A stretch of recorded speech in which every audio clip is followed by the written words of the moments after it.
की विद्यालय त्यांच्या नावानेच सांगायचे आमच्या डान्स व्यक्तिमत्व आदरणीय वर्षी गरीब डॉक्टर बनाए आत्माराम बापूजी सावंत त्या गावामध्ये काय झालं ते माझं ग्रामदैवत होतं. काही जुगारी वाजले मजाई माताई वाजचंडिका माता केदारनाथ वाघजाई माता या सर्वांना वंदन करून मी माझं सत्काराचा जो सत्कार तुम्ही आता केला तर एक छोटस उत्तर म्हणून मी उभा आहे व्यासपीठावर आजच्या माझ्या सेवानिवृत्ती कार्यक्रमासाठी उपस्थित या संस्थेचं अध्यक्षपद ज्याने भूषवलेलं आहे आणि ज्यांच्या शुभ हस्ते आज माझा सत्कार झाला ते या विद्यालयाचा माजी विद्यार्थी 2002 चे विद्यार्थी आहेत सन्माननीय श्री सुमितजी चव्हाण. या संस्थेचं सल्लागार म्हणून संस्थेचे अनेक वर्ष काम पाहत आहेत. एक वेगळ्या प्रकारचा विश्वास माझ्यावर टाकला. त्या विश्वासाला किती मी पात्र ठरलो किती नाही मला माहित नाही, पण तरी सुद्धा एक मोठ्या भावाचा हात सदैव पाठीवर ठेवून लढ म्हणत राहणारे म्हणजे आदरणीय नायशुगावचे आणि पुणे या ठिकाणी जाऊन प्राध्यापक मराठीचे उत्कृष्ट प्राध्यापक सायन्स पुन्हा या शाखेमध्ये स्वतःच स्वतंत्र अस्तित्व निर्माण करणारे आमचे सिद्धार्थ जाधव सर. या शाळेमध्ये जेव्हा पाय टाकला पहिला ज्या संस्थेला मला इथे घेतलं त्या संस्थेच्या पहिल्या महिला सदस्य आणि ज्यांनी माझ्या डोक्यावर हात ठेवला आणि मुलासाठी मला सांभाळलं आणि त्यांच्या छायाचित्राखाली आज मी माझी 28 वर्ष पूर्ण करतोय. आज मी तेवढ्याच आपुलकीनं माझ्याकडे बघणाऱ्या माझ्यावर प्रेमाचं छत्र धरणाऱ्या माझ्या आवडत्या आदरणीय सौभाग्यवती वनिताताई घाल या संस्थेचं उपाध्यक्षपद म्हणून भूषण करतोय. बाजू बजावत आहेत, भूमिका पार पाडत आहेत ते आमचे सुरेशजी आगरे. या संस्थेचे सचिव म्हणून जे काम पाहत आहेत ते आमचे या शाळेचे 2002 चे माजी विद्यार्थी सन्माननीय श्री रुपेशजी गोसावी. या संस्थेचे उपसचिव म्हणून काम पाहत आहेत ते सन्माननीय श्री सूरजजी शिंदे. या संस्थेचं संचालक म्हणून काम पाहत आहेत ते सन्माननीय श्री राजेंद्रजी राक्षे. या संस्थेचे विद्यमान संचालक भूमिका पार पाडणारे माझे आवडते सन्माननीय श्री रमेशजी घाग. या संस्थेची दुराजाने अध्यक्षपदाची गेली 2-3 वर्ष सांभाळली आणि त्याच्यानंतर विद्यमान संचालक म्हणून काम पाहणारे त्यांच्याबद्दल आम्ही भरपूर बोलले यापूर्वी ते माझे श्रीधर शेठजी घाग. या संस्थेचं माजी संचालक कलबुर्गी गावचे माजी सरपंच म्हणून उत्तमरीतीने भूमिका पार पाडून आज समाजसेवेचं व्रत हाती घेणारे माझे लाडके सन्माननीय श्री विलासरावजी चव्हाण. या संस्थेचे संचालक म्हणून काम पाहत आहेत ते माझा विद्यार्थी 2007 बॅच किशोरजी घाग. या वडील गावच्या सरपंच म्हणून अतिशय उत्तम रीतीने कारभार पाहणाऱ्या माननीय सौभाग्यवती जान्हवीताई कदम. शाळेचे आता होणारे मुख्याध्यापक श्री उत्तरे सर. त्याचबरोबर या ठिकाणी उपस्थित माझ्यावर प्रचंड प्रेम करणारा हा जो माझा भगिनी वर्ग, माझा बाकीचे सगळे माझे पुरुष मंडळी, महिला वर्ग, बंधू व भगिनीनो, मगाशी आता सर्वांचे नाव घेत नाही मी कारण भरपूर जणांनी माझ्यावर प्रचंड प्रेम केलेलं आहे.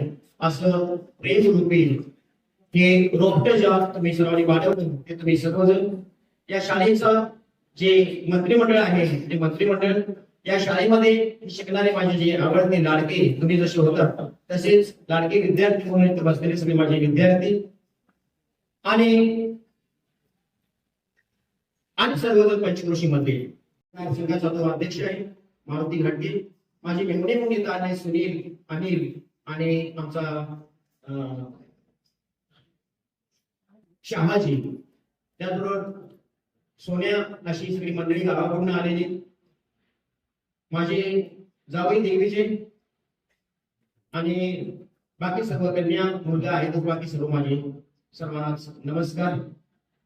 जेव्हा 88 जून तारीख होती, 22 जूनला इथे माझं आगमन झालं. मी धन्यवाद देईन पहिला की माझ्या माता पित्यांना, ज्यांनी मला घडवत असताना कोणतीही कसर केली नाही. भावकीनं बळकावलेली 9 एकराची शेती हातातून गेली तरी सुद्धा शून्यात विश्व निर्माण जेव्हा माझ्या आई वडिलांनी केलं, त्या आई वडिलांच्या संस्कारावर पुढे जायचं ठरवलं. आई माझी शाळेत आम्ही तिघे तर भावंडे गेलो की 3 ढिपळ करून ठेवायची भाताचे, पण आमच्या दुपारच्या सुट्टीला आले की खातील आणि घरी जातील. 3 ढिपळ ठेवायचे, ते 3 ढिपळ ठेवल्यानंतर दुपारी सांगून जायचे आम्ही कामाला गेलोय, तुम्ही तिघांनी व्यवसायाने राहून जायचा हा भात. आमच्या तिघांना कोणालाही वाटलं नाही, खूप त्यावेळी प्रचंड असायची, पण तिघांना कोणालाही वाटलं नाही या भाताच्या ढिपळामधला थोडासा जास्त भाग ओढा आपल्याकडे आम्ही खावा, असं कधीच वाटलं नाही. अशा संस्कारात वाढलेलो मी. एका शेतकरी कुटुंबात जन्माला आलो असलो तरी सुद्धा काहीतरी करण्याची उमेद घेऊन सरांनी जसं लिहिलेलं आपल्या प्रमाणपत्रामध्ये उच्च शिक्षण घेऊन सर पुढे निघाले. हे शिक्षण घेताना अनेक वेळा मला मदत केली, पण शिक्षण पूर्ण झाल्यावर काय नोकरी कुठं मिळायची. नोकरी मिळवण्यासाठी माझ्या पाठीशी राहिले ते म्हणजे माझे आसुड्याचे SP शिंदे सर. ते आसुडी अंबाजूरचे त्यावेळी मुख्याध्यापक प्राचार्य होते आणि कोकरे एक्सप्रेसचे माझे जितकर सर. या दोघांनी शिफारस केली. शिरूभाऊ फणसे त्यावेळी इथं अध्यक्ष म्हणून काम पाहत होते. शाळेला एक उत्कृष्ट अशा प्रकारचं वळण ज्यांच्या कारकिर्दीमध्ये लाभलं ते माझे शिरूभाऊ फणसे. त्यांच्या इथपर्यंत आलो, ती चिठ्ठी दिली, शिफारस पत्र दिलं त्यांच्याकडे. शिफारस पत्र दिल्यावर म्हटले माणूस आम्हाला हक्काचा मिळाला. विलासभाऊ होते तिथेच. हक्काचा माणूस मिळाला ज्याला जबाबदार धरता येईल असे 2 माणसं माझ्याकडे आज आहेत, शिंदे सर आणि जितकर सर. सरांनी या काय इथे येऊन केलं तर सरांची जबाबदारी या 2 माणसांना राहील आणि या 2 माणसांच्या शिफारशीमुळे मला शिरूभाऊ फणसेने इथं नोकरी दिली. शिरूभाऊ फणसे हे त्यावेळी अध्यक्ष होते, पण त्यांच्याबरोबर जी मंत्रिमंडळ होतं ते फार म्हणजे शिस्तप्रिय होतं आणि त्यांच्या मंत्रिमंडळामध्ये जी सगळी मंडळी होती त्याच्यामध्ये आमचे मोहन बाबू पण होते, त्याचबरोबर आमचे विलासभाऊचे वडील होते, त्याचबरोबर माझे वरचे नानू मास्तर म्हणतात ते नानू गुरुजी होते, त्याच्यानंतर आमचे पांडुरंग चव्हाण होते, त्याचबरोबर आमचे रामचंद्र चव्हाण ज्यांना मी विलासचे चुलते आजीचे वडील हे त्यावेळी होते. ती सगळी मंडळी जाणकार आणि अनुभवी माणसं या संस्थेचा कारभार पाहत होते. या संस्थेला 13% जेव्हा निकाल लागला तेव्हा संस्थेचं अनुदान जाणार असं म्हणून पत्र आल्यानंतर या संस्थेचा जो कारभार हाती घेतला त्याच्यानंतर मात्र पाठीमागे वळून संस्थेनं पाहिलं नाही. ही सगळी मंडळी आमचे वडीलचे आमचे शांतारामरावजी कदम असतील, आमचे वसंतरावजी कदम असतील किंवा आमचे अर्जुनराव कदम असतील होते आणि यांच्या हातात हा कारभार होता. वनिताताई त्यावेळी संचालिका म्हणून काम पाहत होत्या. रामकृष्ण गोवा होते. ही सगळी अगदी म्हणजे एक प्रतिष्ठित शिकलेली उच्च शिक्षित आणि संस्कार म्हणजे अनुभवाची प्रचंड शिदोरी असणारी माणसं त्यांच्या हाताखाली काम करणं एवढी साधी गोष्ट नव्हती. त्यांच्या खुशीमध्ये 6 वर्ष माझी कधी गेली ते मला कळलंच नाही. त्यांनी मला घडवलं. खऱ्या अर्थानं तिथं मी घडलो. तिथं जे घडलो ते मी पाठीमागे वळून पाहिलेलं नाही. आणि मग हे चालत असताना 22 जून आला. 22 जूनच्या दिवशी मला ऑर्डर दिली. विलास भाऊ माझ्याबरोबर होते. विलास भाऊचं कृपाचंद्र काय माझ्या पाठीशी राहिले असं तुम्ही काय घाबरू नका, आम्ही आहोत तुमच्या पाठीशी. मला पांडू अण्णा आलेटीवाडीमध्ये घेऊन गेले आणि आलेटीवाडीबद्दल समान डॉक्टरांचं जे का संस्कारशील जे का उच्च शिक्षित कुटुंब ज्यांच्या कुटुंबामध्ये कोणीही MBBS सगळे MBBS झालेले आहेत असे सगळे सुशिक्षित माणसांचं कुटुंब असलेलं ते घर मला दाखवलं. मला इथं राहायचं आहे म्हणून सांगितलं. आम्ही जिथे सांगतो तिथे तुम्ही राहायचं आहे. शिवकाकांची मागणी होती. ती काय म्हटलं 200 किलोमीटर ऑनलाईन अजून मला 5 किलोमीटर जायला काय हरकत आहे. तेव्हा मी त्यांचं म्हणणं मान्य केलं. त्यांनी मला जी जागा दिली ती एवढी सुंदर आणि एवढी चांगली जागा दिली की मला कोणत्याही प्रकारची अडचण त्या घरामध्ये आली नाही. त्या घरानं मला संपन्न केलं, सुजलाम केलं. तुमच्यावर प्रेम करण्यासाठी मला बळ दिलं. तुम्ही सगळे माझे झालेत फक्त त्या घरामुळे. आणि मग त्या घरामध्ये जाताना विलासभाऊने मला जाताना बारीक सारीक सगळ्या सूचना दिल्या होत्या. त्या सूचनांचं पालन करत मी शिक्षणाचे धडे घेऊन राहिलो. मुलं माझ्याकडे अभ्यासाला आली. पण त्याच दिवशी माझ्या पाठच्या भावाप्रमाणे माझ्या पाठी राखा म्हणून पांडू अण्णांनी ज्यांना पाठवलं तो होता सचिन लताराम चव्हाण. सचिन एवढा शिकणार हे पोरग आणि 8वी शिकणारा पोरगा रात्रीच सगळी त्या घरामध्ये कोणी तुम्ही राहायला नव्हतं. डॉक्टर याची भीती वाटायला लागली पुन्हा, किंवा डॉक्टर इथे येत होते, कोणाच काय झाले का कोणाच लोक एखादा आत्मा वगैरे काय सगळं भीती वाटायच्या. पण त्यांची धडकन कमी दरवाजे पण वाजायला लागले. पण तरी सुद्धा सचिन माझी पाठ सोडली नाही. सचिन माझ्या पाठीमागे माझ्या भावासारखा राहिला. भाऊ असतील, शेवटवाई असतील, या सगळ्यांनी किंवा पांडुरंग असतील, आमचे मनोहर आप्पा असतील, या सगळ्यांच्या कुटुंबानं मला अगदी मायेची पाकड माझ्यावर घातली. अतिशय प्रचंड मला प्रेम दिलं त्या कुटुंबानं, आणि त्यामुळे मला घरची कधी आठवणच येऊ दिली नाही. आणि मग एकेकाची वाडीमध्ये ओळख होऊ लागली. मी सचिनला म्हटलं, सकाळी गार गार पाण्यानं आंघोळ केली, सचिनला बघितली, घरी धावत गेला आणि बंब वाटला. अरे बंबात काय घालू काय घालू काय म्हटलं, नाही म्हटलं तर लागतं आपलं थांबा 2 मिनिटं. लाकडे घेऊन आला, बंब पेटवून गरम पाणी मला दुसऱ्या दिवशी बसून दिलं. माझ्या अक्षरशः पाठीमाला आज सुद्धा हे कुटुंब माझ्या पाठीशी काय कुठलंही संकट माझ्यावर आलं तर पहिल्यांदा हे कुटुंब माझ्या पाठीशी राहतं. तसे दत्तू भाऊ यांनी त्याला शिकवणच त्या मुलाला दिलेली आहे. आणि मग त्याच्यानंतर हळूहळू वाडीच्या प्रत्येकाशी ओळख होत गेली. मग आमचे शांताराम बंधू असतील, आमचे दादा फौजदार असतील, आमचे चंद्रकांत चव्हाण असतील, आमचे रामभाऊ असतील, सगळ्या शहरामध्ये वरचे आमचे गणपतराव बुवा चव्हाण असतील, ही सगळी मंडळी माझ्या पाठीशी खंबीर उभी राहिली. आमचे परशुराम चव्हाण त्यांचं मी विसरणार कधीच नाही.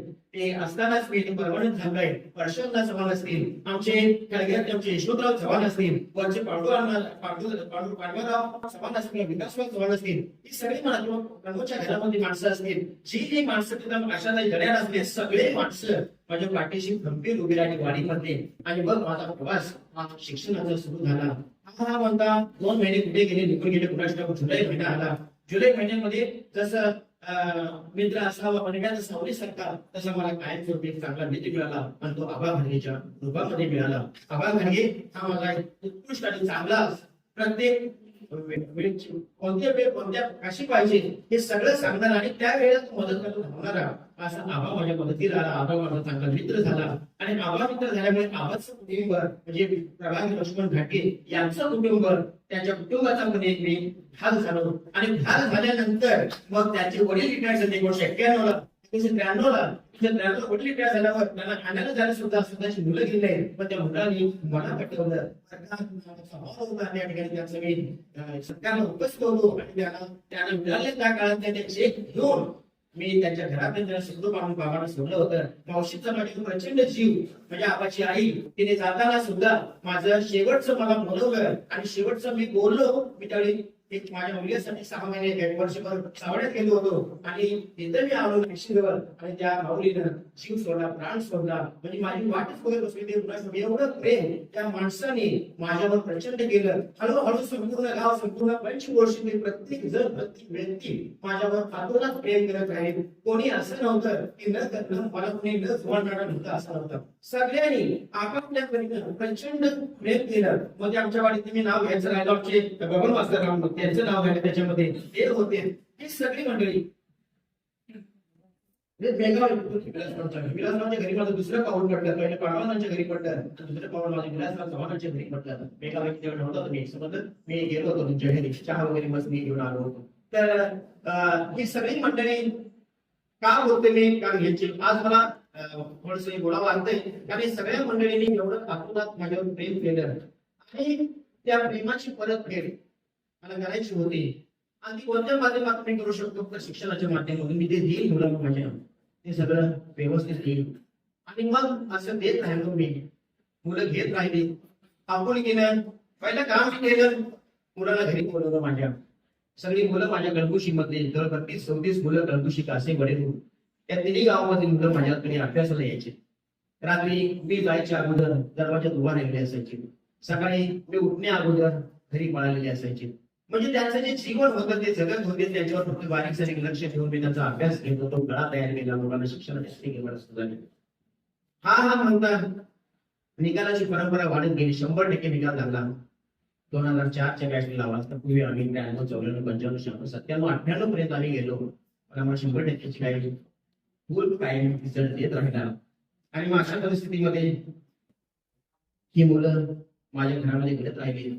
साधारणतः 15-1 वर्ष माझी मुलं कोणी मोठी होत होती त्या मुलांच्या संगतीमध्येच. पण त्यांना कधी त्या मुलांच्या मध्ये मी पाठवलं नाही. त्यांच्यावर रोगात बनवत खूप अन्याय केला. कारण त्यांना त्यांचं बालपण मी तिथेच त्यांचं हिरावून घेतलं होतं. माझ्या पत्नीला शुभांगीनं कोणत्याही प्रकारची कमतरता येणाऱ्या मुलाला भासू दिली नाही. काय जे आमच्याकडे वीट मंत्री होती त्यातलं आम्ही असेल नसेल ते देण्याचा प्रयत्न केला.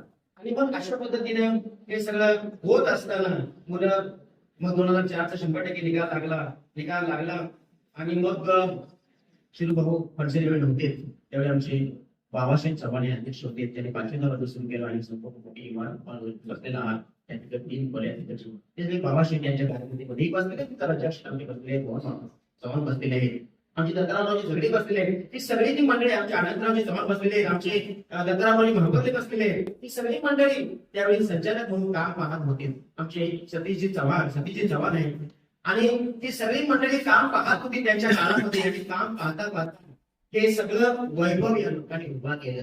उभा करण्यामध्ये आम्ही काही योगदान दिलेलं नाही. संस्था फिरायची, संस्था बाहेर जायची, लोकांच्या गाठी भेटी घ्यायची आणि ते पैसे त्यांनी जमा केले. आम्ही फक्त शाळेचा कार्यक्रम म्हणून एक सुंदर रीतीने तो करण्याचा प्रयत्न केला. आणि मग त्याच्यानंतर वाटलं की बाबूने आपण पण शाळेसाठी काहीतरी करावं. पण दत्तारामजी आपल्या बाबासाहेब चव्हाण त्यावेळी होते 14 वर्ष त्यांनी अध्यक्षपदाची धुरा सांभाळली. सुरू काकांच्या तालमीने तयार होतो. म्हणजे आम्ही 5 जण, मी आमचे एस आर पाटील सर, के पाटील सर, झाल सर, हे 5 जण आणि माझे प्रकाश भाऊ आणि दत्ताराम घोसावी हे आम्ही एकूण आणि विलास भाऊ हे 8 जण होतो. अष्टक मंडळ असण्यासारखं आम्ही 8 जण एका मिळीनं राहत होतो. कधी आमच्या दंगा मस्ती किंवा असायचे आमचे चेष्टा मस्कऱ्या असायच्या, पण कोणाला वाईट वाटणार नाही याची दक्षता घेतली. आणि 8 जणांनी जे संस्थेला सांगितलं त्याचा शब्द न पडू देता आम्ही कायम संस्थेच्या शब्द झेलत राहिलो. आणि म्हणून आम्हाला आज हे अतिशय चांगले दिवस आले. तुमच्या रूपाने ते आम्हाला मिळालेले आहेत. रजाक्षी मुलाची जायचे धंद्यात आणायला 10वीचा निकाल म्हटलं की रजाक्षी मुलाची शिक्षा घेऊन जायचे. स्वतःचा पैसा, स्वतःची रिक्षा, सर्व्हिसला बसवायचे. चला आपण रिझल्ट घेऊन जाऊया. आम्ही बघा या मुलांना बोलला आम्ही घासून असताना रिझल्ट कधी येतो आम्हाला पुढे काय होणार. दहावीची बसलेली मुलं आता म्हणत होते परवा एक बॅचनं. तर आम्ही सुद्धा घाबरलो असायचो. अक्षरशः बोलण्यासाठी गोष्ट नाही ती. पण मी अक्षरशः त्या दिवशी मुलाचा निकाल असायचा त्या दिवशी मी स्वतः उपवास करायचो. कडक पाणी वगैरे मी काही प्यायचो नाही. कारण मुलाचा निकाल 100% लागावा, मुलं सगळी पास हवी या उद्देशाने मी त्या दिवशी उपवास असायचा.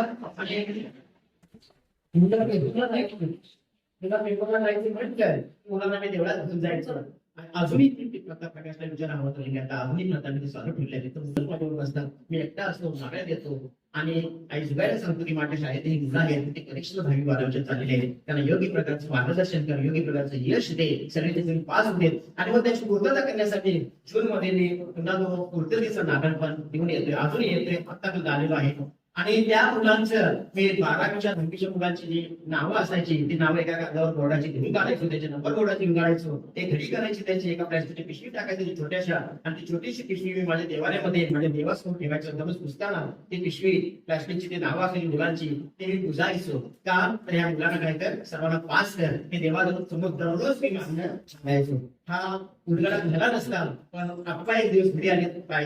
आप्पा एक दिवस घरी आले आणि आप्पाने म्हणलं हा कागद कसा तुम्हाला सोडून दाखवा. तर हिने आमच्या सोडून दाखवला. त्याच्यावर तो कळला नसता तो कसला कागद आहे, त्याच्यात कोणते काय आहे हे कोणालाच कळलं नसतं. आणि अशा पद्धतीनं पेपरच्या दिवशी आणि परीक्षेच्या रिझल्टच्या दिवशी हे 2 दिवस कडक उपवास करायचो. आणि मग पण मला काय वाटायची घडली पाहिजे, मुलं घडली पाहिजे. आणि मुलं घडण्यासाठी आपण काय आम्ही गेल्या कशाला कळी होते. कारण त्यावेळी रिझल्ट हा महत्वाचा असायचा. 13% निकाल लागला, संस्थेची ग्रँड जाणार याची भीती होती. आणि मग अशा वेळेला ही सगळी मंडळी माझ्या पाठीशी द्यावी. आमचं सगळं शिक्षक मंडळ जे होतं ते सगळं अगदी तळमळीनं प्रत्येक जण विलास भाऊंचं तुमच्या ऑफिसचं काम असते किंवा आम्हा 5 जणांचं शिकवण्याचं काम असते. आज ही जी मुलं आले प्रत्येक बॅच मुलं येत आहेत, मला शुभेच्छा देत आहेत. किंवा तुम्ही पालक एवढ्या मोठ्या संख्येला जवळ 200 पालक येतात. माझ्या भगिनीच्या रूपाने, बंधूच्या रूपाने हे उपस्थित सर्वांची नावं मला घेता येत नाही या कार्यक्रमामध्ये, पण एक उपस्थित राहिला हा माझ्यासाठी फार मोठा मोलाचा आणि अनमोल क्षण आहे. आणि अशा पद्धतीने मी वाटतं माकलवाडीमध्ये मी क्रिकेट खेळायला जातो. माकलवाडीचे सगळे लोक मला आपल्याच म्हणत होते की आमच्याच वाडीतला हा कुणीतरी, आमच्याच वाडीतला कुणीतरी आहे. असं क्रिकेटचं प्रचंड वेळ आम्ही गाव वगैरे अशा ठिकाणी जाऊन क्रिकेट मैदान गाजावून तिथं बक्षीस आणलं हे आम्हाला त्यावेळी म्हणजे त्यासाठी आम्ही आमचं योगदान पण दिलेलं होतं. आणि मग अशा मोठ्या गावामध्ये या कळगोशी गावामध्ये वाढत मुलांची आम्ही राहताय वगैरे वगैरे काही नाही. मध्ये हे मला वाटतं ना, खरोखर वाटतं की आलेली ही माझं नंदनवन आहे आणि त्या नंदनवनात मी वाटलं खरोखर. ते तर मला तुम्ही कसल्याच प्रकारची अडचण आणखी कमी बोलल्या की सर मीच कोणाची कधी मध्यात आता गेलो नाही. अडचण असेल, सुख दुःख असेल तर मी गेलो, तर मी थांबलो, चौकशी केली, माझ्या मी घरी परत आलो. कारण मला घर सुद्धा मिळालं होतं, कोणाच्या घरात मी राहत नव्हतो आणि त्यामुळे मी खाल्लं काय, उपास राहिलो काय याच्या पहिलं कोणाचं काही संबंध नव्हता. आणि त्यामुळे मी वाढत गेलो आणि मग सगळ्या गावामध्ये प्रचंड प्रेम केलं. त्या प्रेमामध्ये माझी लहानाची मोठी मुलं होत होती आणि लहानाची मोठी मुलं होत असताना त्यांच्या आजारी पडली मुलं, कोणाकडे जायचं हा फार मोठा प्रश्न असायचा. त्यावेळी देवासारखे धुवून आले आमचे मुली डॉक्टर आणि आमचे कोत्र्याचे पाटील डॉक्टर, त्या दोघांची साथ मला त्या दरम्यान माझी मुलं मोठी मिळाली. त्यामुळे मुलं कोणत्याही प्रकारच्या आजाराला बळी पडू शकले नाही किंवा अनेक दिवस त्याच्या अंगात आजार भेटला नाही. त्या सगळ्या गोष्टी त्या दोन डॉक्टरांचं सुद्धा मी खूप धन्यवाद मानेन. मी जर मुली डॉक्टरांची म्हणेन की देवासारखा माणूस कणकुशीला मिळाला फक्त वडिलांचं वचन पाळण्यासाठी. तो मनुष्य दररोज कणकुशीमध्ये म्हणजे येतो आणि लोकांची आरोग्य सेवा करतो आणि तेही अल्पशा दरामध्ये. बाकीच्या डॉक्टरकडे गेला तर 500-1000 रुपये तुम्हाला द्यावे लागतात फक्त टेस्ट करण्यासाठी. पण तिथे गेला तर 50 रुपये मध्ये तुमचं सगळं काम होऊन जातं. 70 रुपये मध्ये इंजेक्शन गोळ्या असेल आणि संध्याकाळी तुम्ही ठणठणीत झाला पाहिजे. एवढं सगळं योगदान या दोन डॉक्टरांनी दिलं. तेव्हा असं करत असताना संघाच्या संबंधाला थोडाफार संघाच्या संबंधाला दिलीपशेठ जोशीच्या संबंधाला दिलीपशेठ जोशीने अक्षरशः माझ्यावर मुलासारखं, स्वतःच्या मुलासारखं त्यांनी प्रेम केलं आणि त्यांच्या खुशीमध्ये मी थोडासा वाढत गेलो. आणि असं करत असताना सगळी मंडळी मला बरोबर प्रचंड सहकार्य करत होते. किशोरबाई आमचे ग्राहक असतील, त्यांच्या काळामध्ये अध्यक्ष म्हणून ते होते, त्यांच्या काळामध्ये जे मंत्रिमंडळ होते, संचालक मंडळ होतं, त्या संचालक मंडळाचे त्यांचे सुद्धा माझ्यावर आतून करायचं. बाबाजीने कारभार घेतला, बाबाजीने सगळ्या गायापणच करून टाकला शाळेचा. त्या माणसाने 14 वर्षामध्ये ही अक्षर मला कधी असा अपशब्द किंवा काही बोलले नाही. म्हणतात बाबाजी कडक होते, बाबाजी कडक होते. कडक कोणासाठी? जो काम करत नाही त्याच्यासाठी, जो कारागृह करतो त्याच्यासाठी. मी माझ्या कार्यात कधीही कसर केली नाही. मी माझ्या घराकडे, कुटुंबाकडे बघितलं नाही, पण मी माझ्या शाळेतल्या मुलांसाठी बघितलं, मुलाकडे बघितलं, मी समाजाकडे बघितलं. आणि म्हणून मला बाबाशेठनी कधी 14 वर्षामध्ये बोलले नाही. बाबाशेठ खरोखर स्वतःच्या भाकरीच्या तुकड्यातला एक चौथ भाकर दुसऱ्याला देणारे, हात हात शाळेमध्ये येणार आणि अर्धा तुम्ही एक तरी घास मोडा शिक्षक आमचे एसआरवाडी होते, सालवीस होते आणि घास होते, सगळी मला विलास होते. पण त्यांनी सुद्धा तिथे घास प्रत्येकाला विलास म्हणून सुद्धा प्रत्येकाला घास मोडा. त्यांनी असतील प्रत्येकाला काही सगळी चांगली गुण असतात त्यावेळी मात्र त्यांनी पण ती शिस्त बाबा अध्यक्षांनी लावलेली होती. ती शिस्त कंटिन्युअस त्यांनी पुढे चालू ठेवली. बाबाशेट्टी कामगार घेऊन आमच्या महेंद्रजी कदम साहेबांना आपल्या कारकिर्दीत काहीतरी करून दाखवायचं होतं. 10 वर्ष त्यांनी हा कारभाराचा सगळा रथ पुढे चालवण्यासाठी आपल्या हातात घेतला आणि शाळेचं एवढेच पूर्णपणे पाठवून टाकलं. बहुत सुविधा सुसज्ज अशी शाळा माझी झाली पाहिजे त्या अनुषंगाने प्रत्येक खोलीमध्ये जवळच 8 खोल्या त्यांनी त्या सर्वांचे संचालक मंडळी इथे बसलेले श्री प्रतिष्ठित मंडळी, त्या मंडळीच्या मदतीनं त्यांनी हा सगळा कारभार सांभाळला. आणि त्यावेळी त्या सगळ्या 7-8 रूम त्यावेळी त्या सगळ्या मोठ्या तयार झाल्या. आणि हे महेंद्रजी कदमांच्या काळात झाले, कदम साहेबांच्या काळात झाले नाही. आज ते नाही परवानगी बॅच वगैरे घेतल्या सगळ्या. तर त्यांच्यामध्ये पण त्या 9 वर्ष 10 वर्षामध्ये सुद्धा त्यांनी एकदाही मला कधी कुठलाही वेगळा शब्द वापरलेला नाही. कारण मी तुम्हाला सांगितलं की माझ्या कार्यात अतिशय चूक होतो. मी माझ्या कुटुंबावर ओरडतो. मी घरात डबा नाही देण्याचं रागात सटका टाकून घरातून शाळेत आलो. पण शाळेतल्या मुलाचं कधी एक सेकंद शुल्क म्हणायचे तुम्हाला आठवत असेल बघा. एका मुलाचं एवढी सगळ्या मुलांची किती मिनिटं वाया घालवलीस असा त्याचा शब्द असायचा. आणि म्हणून तेवढी मिनिटं तू वाया घाललास, तू दोषी आहेस असं ते सरळ शिक्षकांना म्हणायचे. आणि मुलं अशा मुशीत आम्ही तयार झालेली माणसं 8 झाली. आणि मग हे वाढत होतं, सगळे होत होतं. महेंद्रजी कदमांच्या काळामध्ये ही सगळी शाळा उभी राहिली. शाळा उभी राहिल्यानंतर मग कारभार घेतला आमच्या अण्णांनी, रमेश अण्णा यांनी. तो तर मनुष्य म्हणजे देव मनुष्य की बाबा एक गुन्हा नाही होणार नाही, सर्वांना सांभाळून घेत जाणारा मनुष्य ते.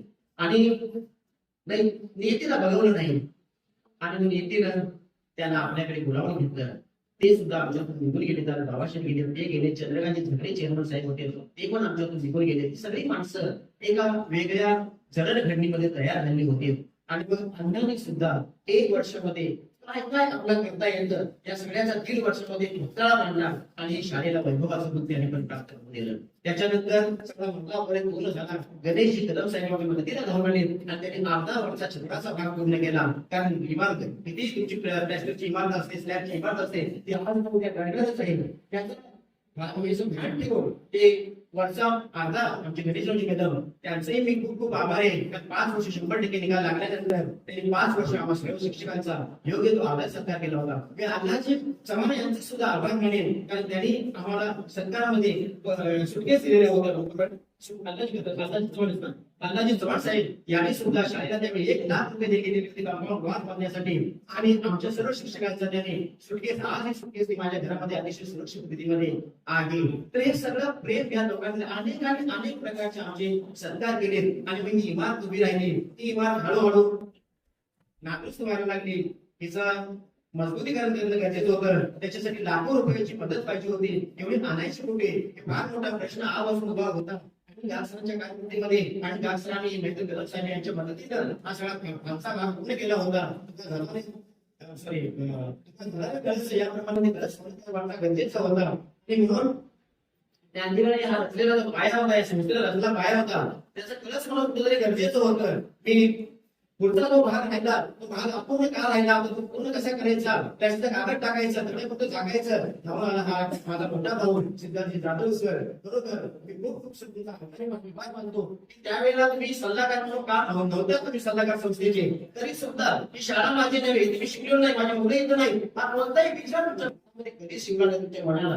आणि न शिवता तुम्ही त्या शाळेसाठी काहीतरी करायचं, या गावाच्या मातीसाठी काहीतरी करायचं, त्या मातीसाठी काहीतरी करण्यासाठी तुम्ही धावून आला आणि भाग दिला आमच्या कांता साहेबांना. आणि त्याचबरोबर लायन्स क्लब ऑफ पुणा यांच्या मधल्या सगळ्या सभासदांना दिली, आणि उरलेला भाग जाधव सरांच्या सहकार्यानं तो पूर्ण झाला.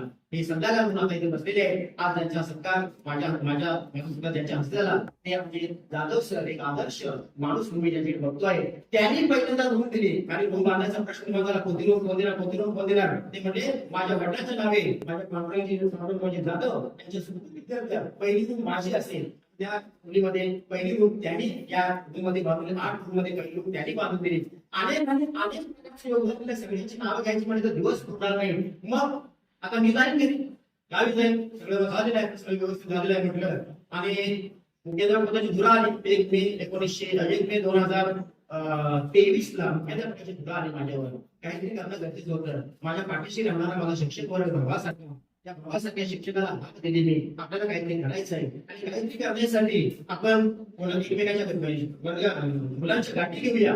मुलं मुख्याध्यापक झालो, आणि मुलं ज्यांना खरोखर वाटलं की बाबा रे या शाळेमध्ये मी शिक्षण घेतलेलं आहे, ते शिक्षण सार्थकी लागावं असं वाटलं. आणि वाटल्यामुळे मुलांचा ओढ गेल्या 6 महिन्यामध्ये प्रचंड शाळेकडे झाला.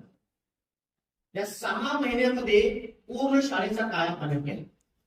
तत्पूर्वी फक्त मी सुशील चव्हाण, पिंटे आमचा नानांचा, संदीप चव्हाण आज नाही, ते त्यांचे काहीतरी काम आहे म्हणून थांबले.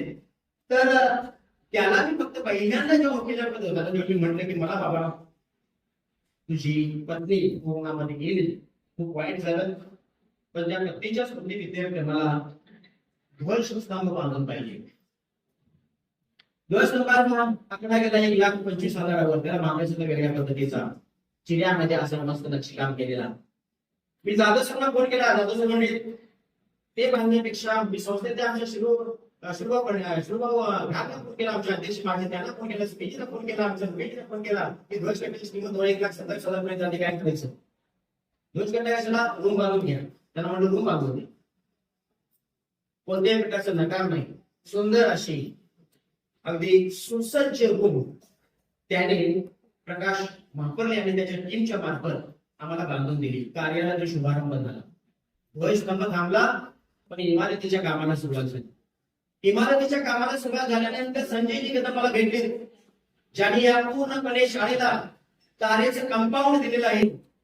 ते संजयजी कदम, ते सुद्धा एक छोट्या मोठ्या सल्लागाराची, या शाळेला लागणाऱ्या गोष्टीची घरडा केमिकल्सला भेट देऊन मुलींसाठी स्वतंत्र असं बाथरूम त्यांनी आणलं, मुलग्यांसाठी स्वतंत्र बाथरूम आणलं. असे बाथरूम आणणाऱ्या संजयजी कदम साहेबांना विनंती केलेली की आपल्याला काय करायला पाहिजे. संजय म्हणले माझ्यातर्फे एक रूम, त्यांच्यातर्फे एक रूम मिळाली आम्हाला. त्यांनी दिली एक रूम बांधून दिली. माझी 94 ची बॅच पुढे आली आणि म्हणाले सर आम्हाला शाळेसाठी काय करायचं आहे, तुमचे काय रिक्वायरमेंट सांगा. मी म्हणलं आमचं काय नाही, माझी एकच रिक्वायरमेंट आहे, वरच्या रूम बांधणं आमचा उद्देश आहे. म्हणजे किती पैसे आहेत ते सांगा. किती रूमला सर खर्च येतोय? एका रूमला आपण 1,77,000 उभा करण्यासाठी आणि बारीक गोष्टी करण्यासाठी खर्च येतो. काय करता येईल तुम्हाला?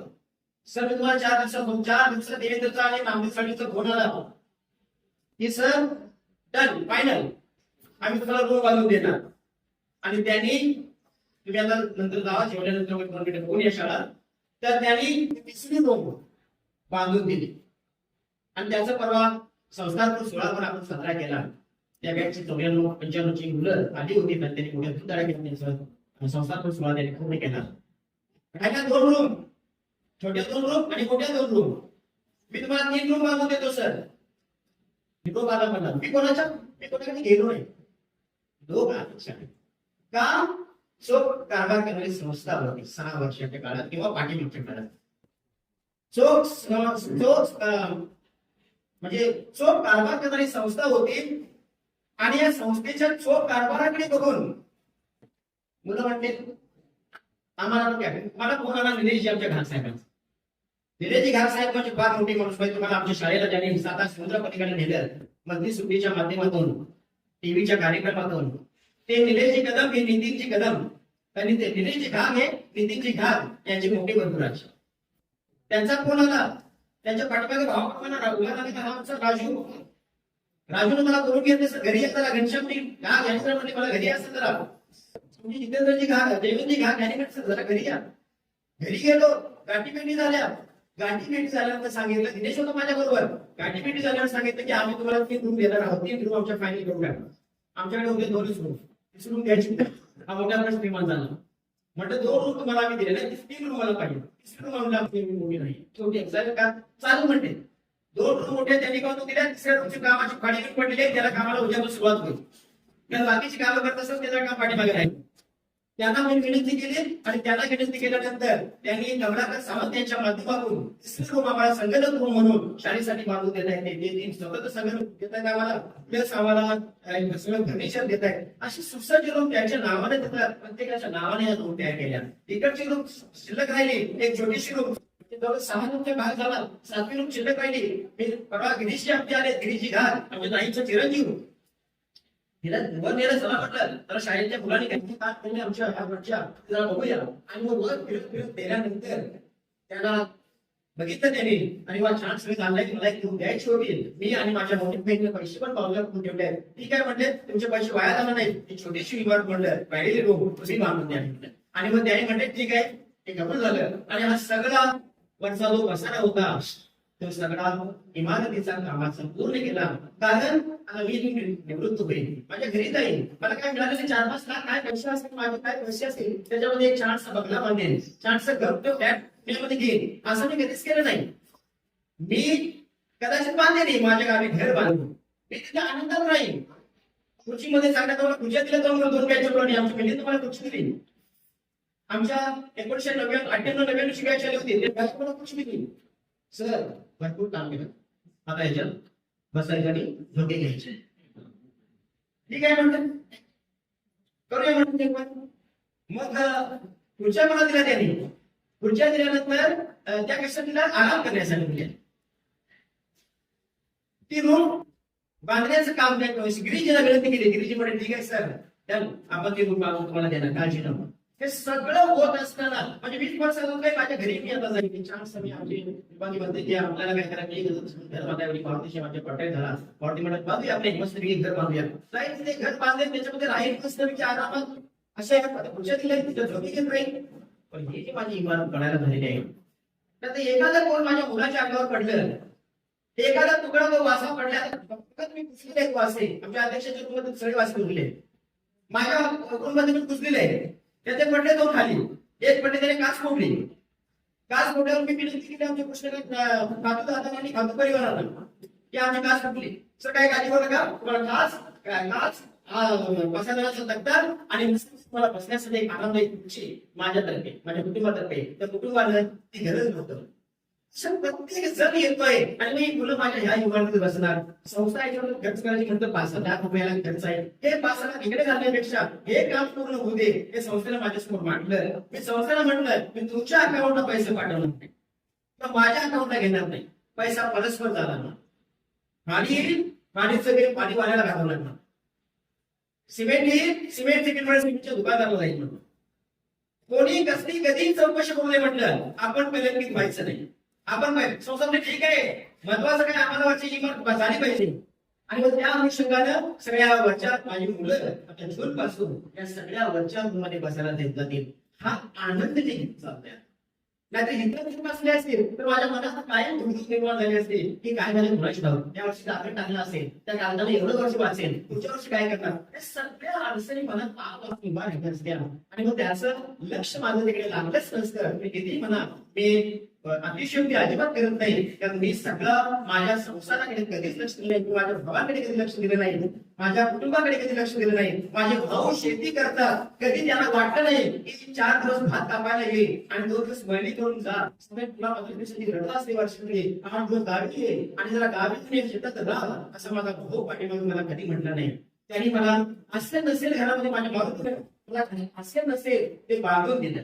माझ्या सुनीलनं, माझ्या मेमण्यानं माझ्या पाठीशी खंबीरपणे उभा राहिला आणि त्याने जे असेल ते जेवढं देता येईल तेवढं मला त्याने दिलं. प्रचंड सपोर्ट होता, पण मला इकडे कसलीच पैशाची कधीच खर्च वाटली नाही. आणि म्हणून मी हा यांच्या आशीर्वाद, हिच्या आशीर्वाद हिच्या काय म्हणतो त्याला आपण केल्यामुळे मी काय झालं, पुढे पुढे पुढे जात राहिलो. आणि मला कसली चिंता घरची नव्हती, कारण या मुलांच्यावर संस्कार करताना कोणत्याही प्रकारची कसर केलेली नव्हती हे मला माहित होतं. आणि म्हणून हे पुढे पुढे गेलो मी. आणि हे सगळं या सर्वांच्या कारकिर्दीमध्ये संस्थेचे जेवढे जेवढे आतापर्यंत माझे अध्यक्ष झाले, त्या अध्यक्षांच्या टीम मध्ये सगळे जे सहभागी होते, सगळे जे सदस्य होते, त्या सदस्यांच्या मर्जीनं सदस्यांच्या मध्ये मी रममान झालो.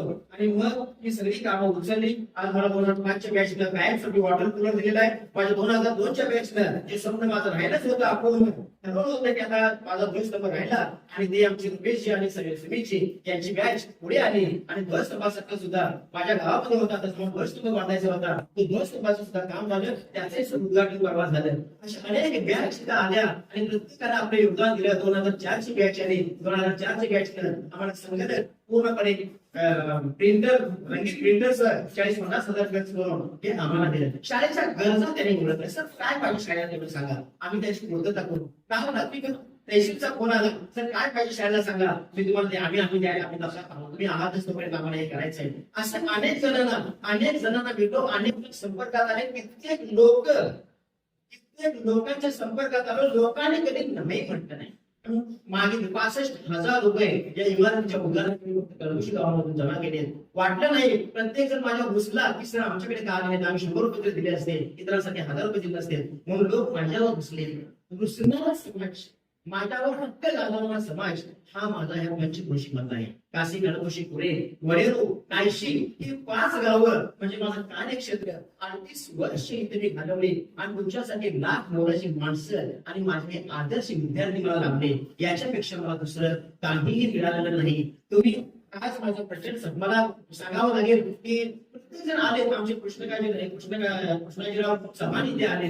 ते त्याही म्हटले की सर मला शाळेसाठी मदत करायची आहे. माझी पत्नी जी आहे तिथं जाता येता मुलांना बघते आणि तिच्या मनामध्ये मुलांबद्दल दया कोणती येते, मला काय द्यायचं ते सांगा. ते म्हणजे प्रत्येक मी माझ्या जिलेबी मुलांना देईन आणि प्लस 2 मुलं एक मुलं दत्तक घेईल. आज ते वर्षाला 10,000 रुपये खर्च करतात. केतन 2014च्या बॅचचा तो आला, तो म्हणला सर आम्ही काय करू सांगा, मी काय करू सांगा. त्याने परवा वह्या, पुस्तकं, पेन, पेन्सिल सर्व 10,000चं सामान घेऊन 2 मुलगे दत्तक घेतले आणि एका मुलीचा सर्दीचा खर्च त्याने घेतला. अशी ज्याच्या घरात जो काय करतोय, रिक्षा चालवतोय, म्हणजे गाडीवर ड्रायव्हर आहे, बसवर किती मिळतात आणि त्याच्यामध्ये उरलेल्या वेळामध्ये रिक्षा चालवतो. पण आजोबांनी माझे जे संस्कार केले, एक भाकरी खातोस ना त्यात 14 भाकरी इतरांसाठी वापर, हे जे संस्कार त्याच्या आजोबांनी केले तसेच आम्ही सुद्धा आमच्या मुलांना हे संस्कार केले शाळेत द्या. आणि म्हणून ही मुलं आज मोठ्या संख्येने तुम्ही यायच्या अगोदर 1998-99ची बॅच आली होती आणि त्यांनी पण माझा मोठ्या प्रमाणात सत्कार केला. हा सत्कार सगळ्यांनी माझा केलेला आहे. प्रत्येकाने केले, प्रत्येकाने काहीतरी काही नाही काहीतरी दिलेलंच आहे. 1991च्या बॅचनं मी प्रदीपला केला आणि प्रदीपनं आम्हाला मानून दिला. मी निश्चितार्थाची चव्हाण साहेबांना फोन केला, म्हटलं आम्हाला काहीतरी तुमच्याकडून मदत पाहिजे. ते म्हणे काय पाहिजे सांगा फक्त. तो माझा जो राहुल होता त्याला समज 1000 खर्च येत होता. तो खर्च त्याने उचलला आणि त्यांच्या माध्यमातून ते सगळं म्हणजे जवळजवळ आज सगळं काम पूर्णत्वास आम्ही लिहिलेलं आहे. मग तो डिजिटल 2007च्या मुलाने आमच्या बिजूर माहिती घाट संचालक आहे त्याच्या बॅच 2007च्या आम्हाला 55 इंची टीव्ही दिसताय. डिजिटल ट्रान्झिस्टर गेले. एक शिक्षक कमी झाला. शिक्षक आम्हाला मिळत नाही. आता मुलं कसं काय करणार. आता काय करायची गरज नाही. फक्त जायचं तिथं चालू करायचं रूम उघडायचा आणि टीव्ही चालू करायचा आणि टीव्हीवर शिक्षणाचे धडे घ्यायचे. सर नसेल का वर्गात पण तरी सुद्धा मी माझं काम थांबता कामा नये अशा उद्देशानं ही सगळी मंडळी आपापल्या परीनं प्रचंड प्रयत्न करत आहेत. आणि म्हणून तुमचा किती ऋणी राहायचा हे ऋणात राहू शकत नाही तुमच्या. तुम्ही माझ्यासाठी खूप खूप केलं आहे. म्हणजे तुला भाऊ मगाशी की कुटुंबासाठी आता वेळ द्यायला पाहिजे भाऊ आणि द्यायचा विचार पण आहे. कारण तिनं आज कधी कसली तक्रार न करता असा एक माणूस शाळेसाठी दिलेला होता. आता देवाला पण कळलेलं आहे की या माणसाचं इथलं कार्य काय झालंय संपलेलं आहे. देवानं पण ज्या कामासाठी नेमलेलं होतं मला ते काम इथलं माझं पूर्ण झालेलं आहे हे त्यांना माहीत झालेलं आहे. आणि देवाने म्हणून सांगितलं की बाबा रे आता पुढे कर. आता तू तुझ्या गावी जा. तरी सुद्धा ते 3 महिने इथं राहून ते जे वर्गातले अभ्यास अपूर्ण आहे ते संस्थेला विनंती केली की बाबा रे तुम्हाला जाता येणार नाही. तुम्हाला सोडणार नाही. ते 3 महिने तुम्ही इथे थांबायचं आहे. आणि या मुलांचा अभ्यासक्रम आहे. मग 10वीची 12वीची किंवा 9वी काय बाकीचे सगळे वर्ग जे आहेत त्या वर्गाला तुम्ही इंग्रजी घेता तर इंग्रजी विषय तुम्हाला पूर्णच करायचं आहे आणि मगच तुम्ही तुमच्या गावी जायचं आहे. मी काय नकार देऊ शकत नाही कारण मुलं हेच माझं सर्वस्व होतं. आणि म्हणून मी काय झालो घडत राहिलो. मुलाच्या मुळे मी आज इथे उभं आहे. एवढं प्रेम एवढं कोणालाही मिळू शकत नाही. एवढं प्रेम तुम्ही मला दिलेलं आहे. तर सगळं माझ्यासाठी केलेलं हा कोणाची उपकार म्हणून काही मला कळत नाही. हा महत्वाचा जो काम होता भाग होता तो माझा पूर्ण केला तुम्ही. आणि म्हणून काशीनाथ हा सगळा पूर्ण काम केलेलं आहे. तर हे सगळं करत असताना परवा पूर्ण की सगळ्या रूमवर सगळं तयार झालेलं आहे. मला विचारलं गेला काय पाहिजे तुम्हाला सर. तर म्हटलं मला काय नको आहे. आता रूम माझ्या तयार झाल्या. मुलांना शिक्षक माझे पुण्यावर येण्यासाठी फळे नाही आहे. तेव्हा 2003च्या मुलांची ती बॅच त्या बॅचच्या मुलांनी ठरवलं की आपण शाळेसाठी फळे द्यायची. 6 फळे समोर तुमच्या दिसतात. ते फळे त्या मुलाने आपल्या शाळेसाठी